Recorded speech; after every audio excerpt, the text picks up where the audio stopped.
Hello everyone, আসসালামু আলাইকুম। Welcome to my channel. আজ আমি আপনাদের সঙ্গে সংক্ষিপ্তভাবে তুলনা করব দুইটি জনপ্রিয় মিড রেঞ্জ মোটরসাইকেলের ইয়ামাহা MT-07 এবং সুজুকি GSX S750।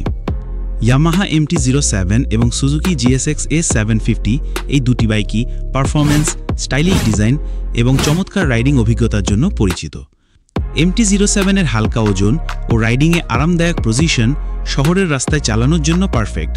অপরদিকে GSX S750-তে রয়েছে অধিক শক্তিশালী ইঞ্জিন এবং অ্যাগ্রেসিভ ডিজাইন, যা গতি ও স্পোর্টি হ্যান্ডলিং পছন্দ করা রাইডারদের জন্য উপযুক্ত।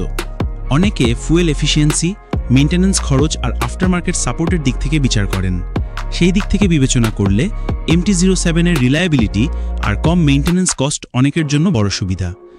অন্যদিকে GSX S750 এর পাওয়ার আর সুজুকির বিল্ড কোয়ালিটি অনেক রাইডারকে আকৃষ্ট করে। স্পেসিফিকেশনের দিক থেকে ইয়ামাহা MT-07-এ আছে 689 সিসি 4-স্ট্রোক প্যারালেল টুইন ইঞ্জিন, যা দেয় 74 হর্স পাওয়ার আর 49 pound feet torque. Suzuki GSX S750-তে আছে 749 সিসি 4-স্ট্রোক ইনলাইন 4 ইঞ্জিন, যা থেকে পাওয়া যায় 113 হর্স পাওয়ার আর 49 পাউন্ড ফিট টর্ক।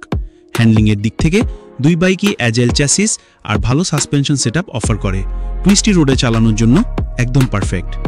কমফোর্টের দিক থেকে MT-07-এর আপরাক পজিশন এবং লং রাইডে বেশি সহায়ক, যেখানে GSX S750 এর অ্যাগ্রেসিভ লুক ও পারফরম্যান্স অনেকের পছন্দ হতে পারে।